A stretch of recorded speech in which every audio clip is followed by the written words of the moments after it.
second congressional district, which was kind of like shaped like an H, would have 617,432, and the Southern Coalfield District would have 617,784, also close.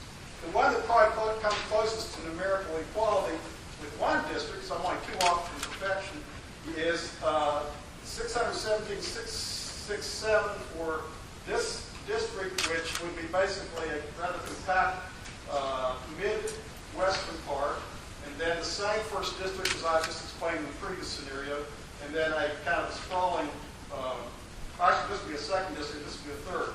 So that would be 617,667 for the second, 617,778 for the first, and 617,549 for the third. So I'm going to hand that to you.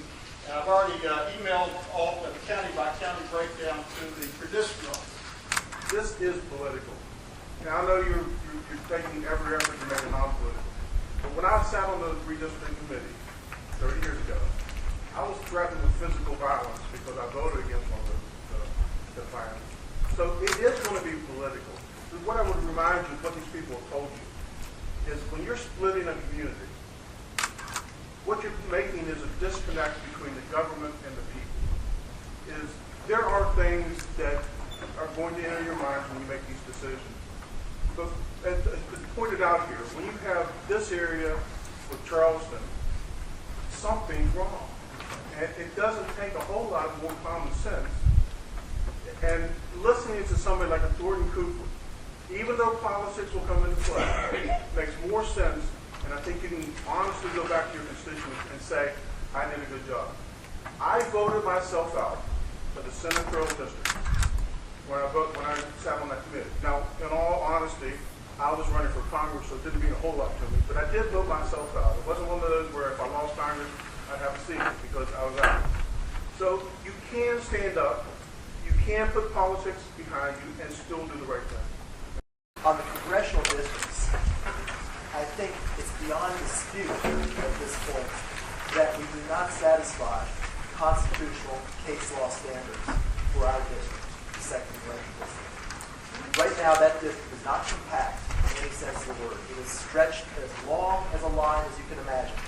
And so it does not satisfy that requirement of the United States Supreme Court. Second, all of us feel, I think, in the Eastern Panhandle, and I don't know about Charleston, but at least in the Eastern Panhandle, we don't feel that we have a community of interest with the people in Kanawha County. We really have different concerns, different needs. So that district is violating 2 of the standards that you're required to assess. And I'll defer to people like Mr. Cooper and others on how to fix that problem. But I think that problem needs to be fixed. Most of you haven't seen the data, but it's just the principle that people are hungry here for the Eastern Panhandle is we want our fair representation.